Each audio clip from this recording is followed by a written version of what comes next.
Una costumbre es un conjunto redundante de pensamientos, comportamientos y emociones automáticos e inconscientes, que se adquiere mediante la repetición. La costumbre se forma cuando has hecho algo tantas veces que tu cuerpo ahora sabe de cómo hacerlo mejor que tu mente. Entonces, si lo piensas, las personas se despiertan por la mañana y comienzan a pensar en sus problemas. Esos problemas son circuitos de memorias en el cerebro. Cada una de esas memorias está conectada a personas y cosas en momentos y lugares específicos. Si el cerebro es un registro del pasado, en el momento en que comienzan su día, ya están pensando en el pasado. Cada una de esas memorias tiene una emoción, y las emociones son el producto final de experiencias pasadas. Así que, en el momento en que recuerdan esos problemas, de repente se sienten infelices, tristes o doloridos. La forma en que piensas y sientes crea tu estado de ser, por lo que el estado de ser de una persona al comenzar el día está en el pasado. ¿Qué significa esto? Que el pasado familiar será predecible en el futuro. Entonces, si crees que tus pensamientos tienen algo que ver con tu destino y no puedes pensar en algo más grande de lo que sientes, tus sentimientos se convierten en el medio para pensar, según la definición misma de emociones. Estás pensando en el pasado y en su mayor parte seguirás creando la misma vida. Así que las personas agarran su teléfono celular, revisan sus mensajes, correos electrónicos, redes sociales, se sienten conectadas a todo lo conocido en su vida y siguen una serie de comportamientos rutinarios. Estos comportamientos se convierten en un programa y la rutina se convierte en un hábito. Ahora han perdido su libre albedrío ante un programa y no hay una mano invisible haciéndolo por ellos. Cuando llega el momento de cambiar, la redundancia de ese ciclo se convierte en un programa subconsciente.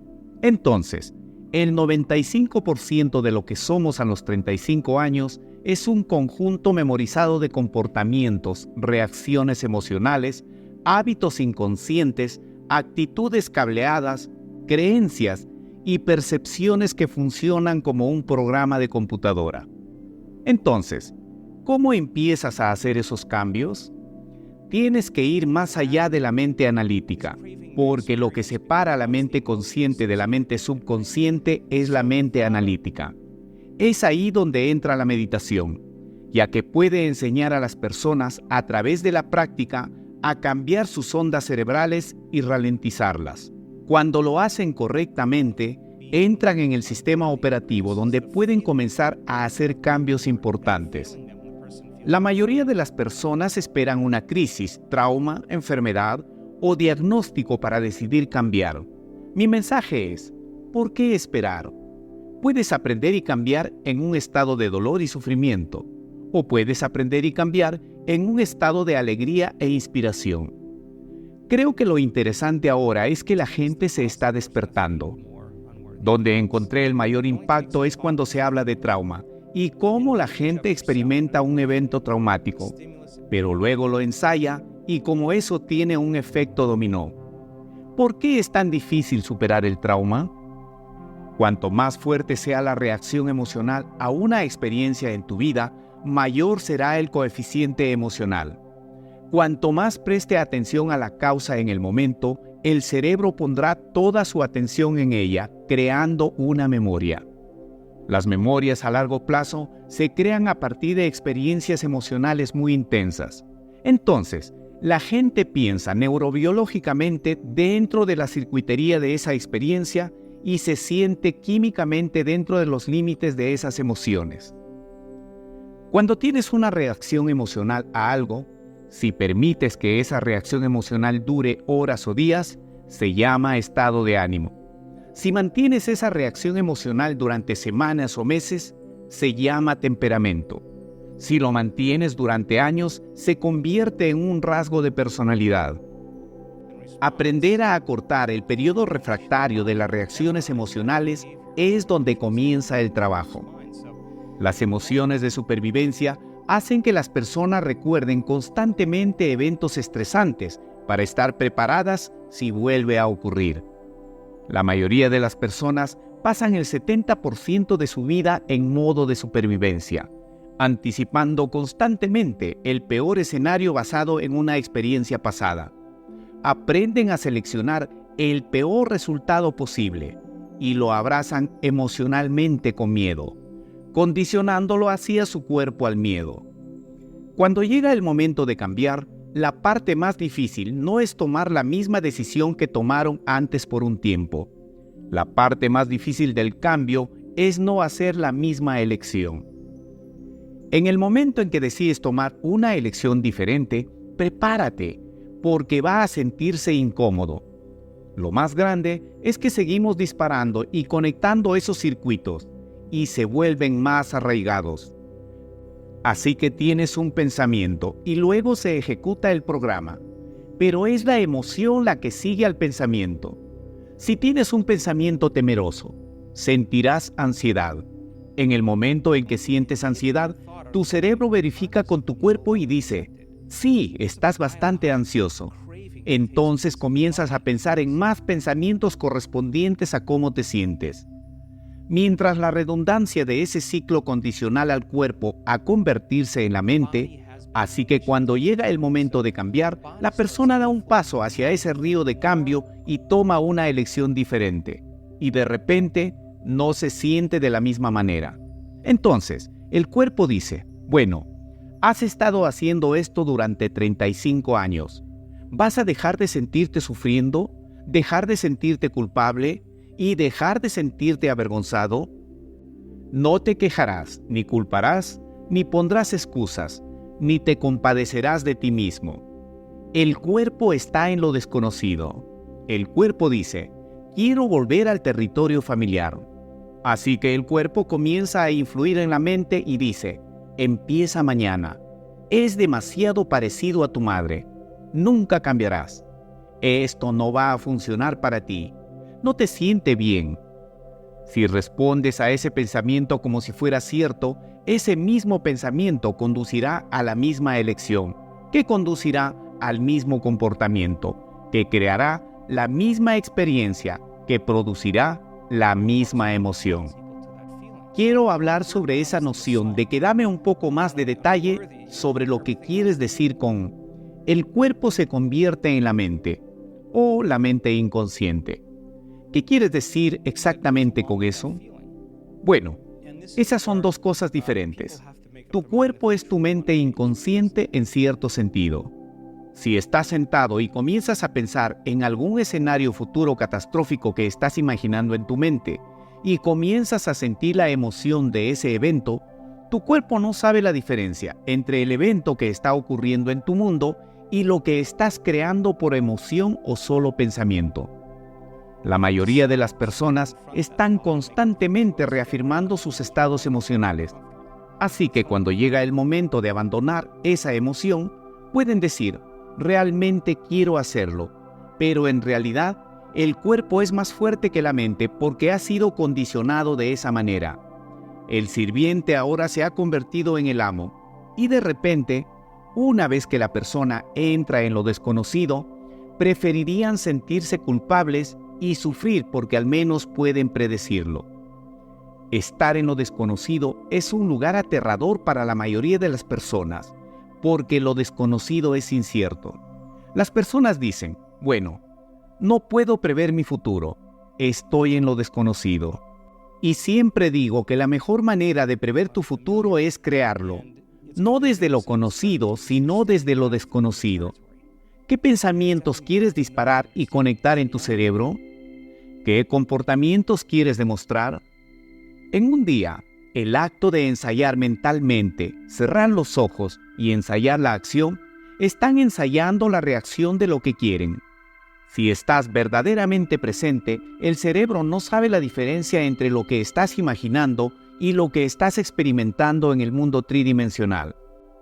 En el momento en que te sientes empoderado y lo experimentas, estás comenzando a caminar hacia tu éxito. En el momento en que comienzas a sentirte completo, tu curación comienza. Y cuando te amas a ti mismo y amas toda la vida, creas un igual y ahora estás causando un efecto.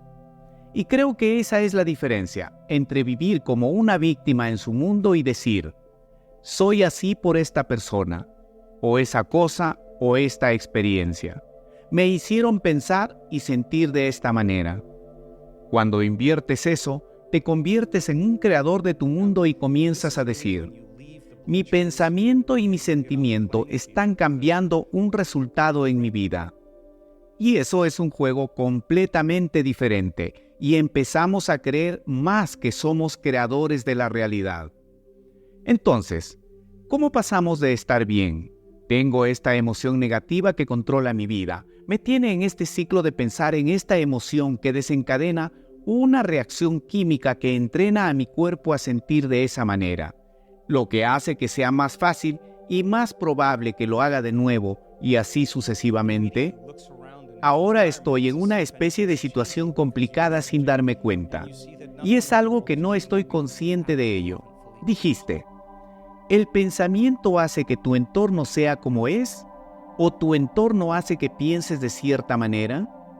Lo cual me pareció realmente interesante. Entonces, ¿cómo salimos de eso, de una manera mecánica para comenzar este proceso de imaginarme que me haga sentir más fuerte mi yo del futuro?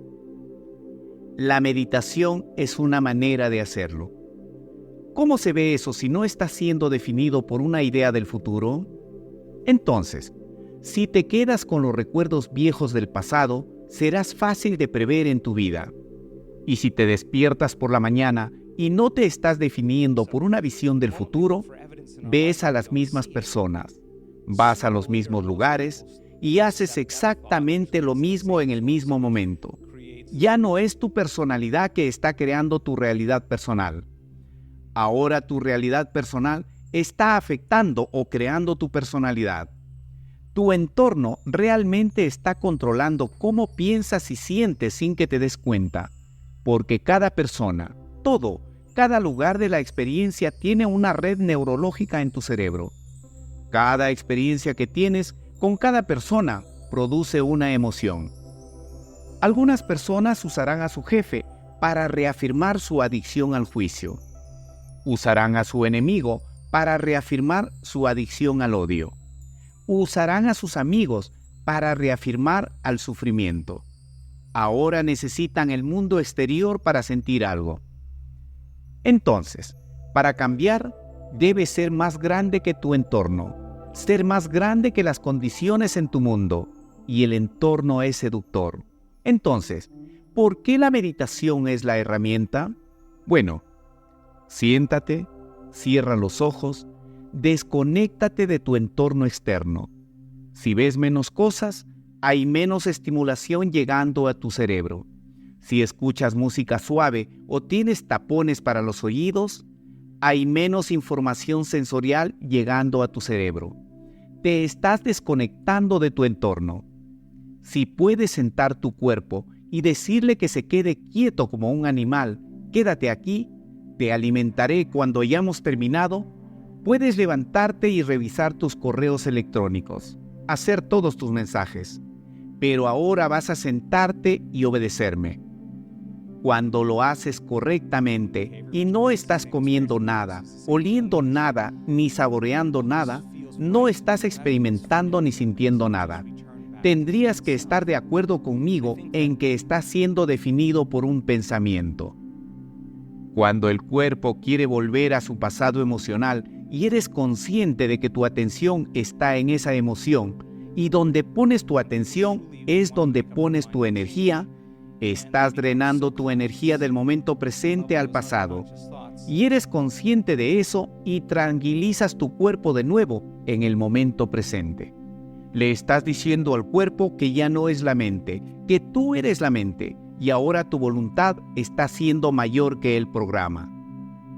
Y si sigues haciendo esto una y otra vez, como entrenar a un caballo o a un perro, simplemente dirá, me sentaré. Y en el momento en que eso sucede, el cuerpo ya no es la mente. Cuando finalmente se rinde, hay una liberación de energía. Pasamos de partícula a onda. de materia a energía, y nos liberamos de las cadenas de esas emociones que nos mantienen en el pasado familiar. Hemos visto esto miles de veces. De hecho, ahora podemos predecirlo en un escaneo cerebral.